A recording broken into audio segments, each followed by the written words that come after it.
ബഹുമാനപ്പെട്ട സംസ്ഥ പ്രസിഡന്റ് ജിഫ്രി മുത്തുകോയ തങ്ങളോട് ഒരു കാര്യം പറഞ്ഞാൽ അത് വളരെ ഗൗരവത്തിലെടുക്കണമല്ലോ. അതനുസരിച്ച് തങ്ങൾ ഇന്നലെ ബാക്കി എല്ലാ പരിപാടികളുമൊക്കെ ഒന്ന് മാറ്റിവെച്ച് അദ്ദേഹം പറഞ്ഞതനുസരിച്ച് അവരൊക്കെ വരുന്നുണ്ട്. അവർക്ക് തങ്ങളോട് സംസാരിച്ച് ഈ അടുത്ത കാലത്തുണ്ടായ സ്റ്റേറ്റ്മെൻറ്റുകളും ബാക്കിയുള്ളതൊക്കെ ഉണ്ടല്ലോ, അത് സംബന്ധിച്ച് അവർക്ക് തങ്ങളോട് സംസാരിക്കാനുണ്ട് എന്ന് പറഞ്ഞ് സമയം കൊടുത്തു. അപ്പോൾ ഇപ്പോൾ തങ്ങൾ പറഞ്ഞ പോലെ കുറച്ച് കാര്യങ്ങളൊക്കെ സംസാരിച്ച് കഴിഞ്ഞതിന് ശേഷം അതിൻ്റെ അന്തസത്ത, അതിൻ്റെ ക്രസ്റ്റ് എന്ന് പറയുന്ന അന്തസത്ത എന്ന് പറയുന്നത് ഇപ്പോൾ അടുത്ത കാലത്ത് ഉണ്ടായ ഒന്ന് രണ്ട് പ്രസ്താവനകൾ, അത് മുക്കം വയസ്സിൻ്റെ ഭാഗത്തു നിന്നും അതുപോലെ തന്നെ അനിൽ വയസ്സിൻ്റെ ഒക്കെ വന്ന ചില പ്രസ്താവനകൾ, അത് തങ്ങൾക്ക് വിഷമം ഉണ്ടായിട്ടുണ്ട്, ഞങ്ങൾക്ക് ഖേദമുണ്ട് എന്നാണ് ഇവിടെ പറഞ്ഞത്. മാത്രമല്ല അത് എന്നോട് പറഞ്ഞിട്ട്, അതാണ് തങ്ങൾ പറഞ്ഞത്, എന്നോട് പറയലല്ലോ, അത് പൊതുപ്രസ്താവന വന്നതല്ലേ. അത് നിങ്ങൾ പിന്നെ ഇവിടുന്ന് ഇവിടെ നിങ്ങളാരും ഇന്നലെ ഉണ്ടായിരുന്നില്ല, നമ്മളാർക്കോട്ട് അതിനെ സംബന്ധിച്ചൊരു ഇൻഫർമേഷൻ കൊടുത്തിട്ടുമില്ല. അത് അവർ തന്നെ മാന്യമായിട്ട് പുറത്ത് പറയേണ്ടതാണ്. പുറത്ത് വന്ന ഒരു പ്രസ്താവനക്ക് പിന്നെ മറുപടി പുറത്ത് പറയണമല്ലോ, എന്നാലേ നാട്ടുകാരെ അറിയുള്ളൂ. അതുകൊണ്ട് അത് നിങ്ങൾ പറയണം എന്ന് പറഞ്ഞാൽ ആ ധരണിയിലാണ് പിരിഞ്ഞത്.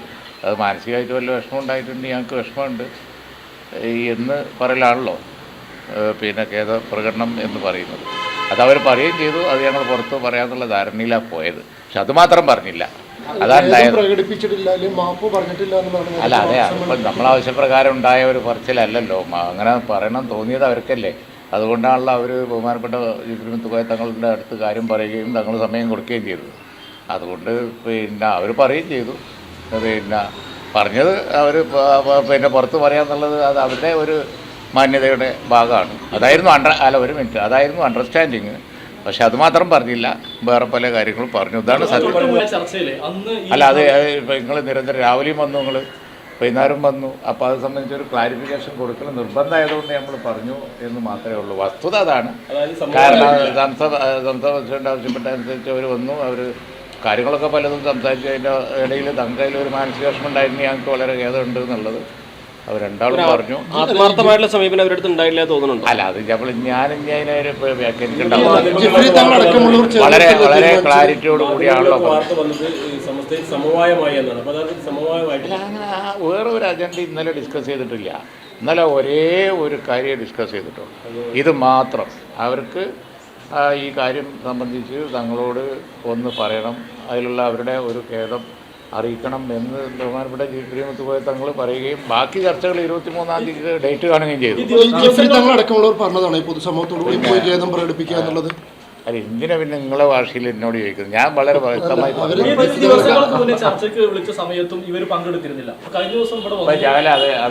അത് സംബന്ധിച്ച് ചർച്ച പിന്നെ ടെൻറ്റേറ്റീവായിട്ടൊരു ഡേറ്റ് ഇനിയിപ്പോൾ പിന്നെ രാവിലെ ജിഫ്രി മുത്തുകോയ തങ്ങളെ വിളിച്ചിരുന്നു, കാര്യങ്ങൾ പറഞ്ഞു. നമ്മൾ പറഞ്ഞ മാതിരിയല്ല അവർ പറഞ്ഞത് എന്നുള്ള വിവരം അറിയിക്കുകയും ചെയ്തു. ഇനി ആ കൂടിയാലോചനയുടെ അടിസ്ഥാനത്തിലെ ബാക്കി കാര്യങ്ങൾ പറയാം. അല്ല, ഒരു ക്ലാരിഫിക്കേഷൻ നിങ്ങൾ രാവിലെ മുതൽ ഇങ്ങനെ മെനക്കെട്ട് ചോദിക്കുന്നതുകൊണ്ട് അത് സംബന്ധിച്ചുള്ള വസ്തുതാപരമായ സത്യസന്ധമായ വിവരം പറയാം. അത് സംസ്ഥാന പ്രസിഡന്റിനെ അറിയിച്ചിട്ടുമുണ്ട്. ഇന്നലെ ഉണ്ടായ ധാരണ ഇങ്ങനെയാണല്ലോ, അതനുസരിച്ചല്ല അവർ പറഞ്ഞിരിക്കുന്നത്. തങ്ങളെ പറഞ്ഞ് മനസ്സിലാക്കി എന്നുള്ള നിലയിലാണ്. 23-ന് ധാരണ തെറ്റിച്ചു എന്നുള്ളതാണ് ഈ സാഹചര്യത്തിൽ. ഒരു സംശയവും ഇല്ല, വളരെ ക്ലിയർ ആയിട്ട് ആയിരിക്കണം ഇപ്പോൾ. അല്ല, അത് പറയാവുന്നിടത്തോളം ഒരു ക്ലാരിഫിക്കേഷൻ ഇതിൽ ആവശ്യമുള്ളൂ. വസ്തുതാപരമായിട്ട് എന്താണ് എന്നുള്ളത്, ആ വസ്തുതാപരമായി ഇത് ഇങ്ങനൊരു സാഹചര്യം ആവശ്യപ്പെട്ട് വരികയും അത് വന്ന് ആ വിഷയങ്ങൾ തങ്ങളോട് സംസാരിക്കും. അതിലിപ്പോൾ അടുത്തുണ്ടായ വിഷയങ്ങളിൽ തങ്ങൾക്ക് വിഷമമുണ്ട്, ഞങ്ങൾക്കത് ഖേദമുണ്ട് എന്നുള്ളവർ പറയും. അത് അവർ തന്നെ പത്രസമ്മേളനത്തിൽ പറഞ്ഞാൽ മതി, നമ്മളായിട്ട് ആരോടും പറയുന്നില്ല എന്ന് പറയുകയും ചെയ്തതാണ്. പക്ഷെ അതിന് അതല്ല പറഞ്ഞത് എന്നുള്ള വസ്തുത മാത്രമേ പറയാനുള്ളൂ. നമ്മുടെ കുബൂസ്, അത് നമ്മുടെ ഗൾഫിൽ കിട്ടുണ്ടായിരുന്ന കുബൂസില്ലേ, നിനക്കിഷ്ടപ്പെട്ട ആ കുബൂസ്.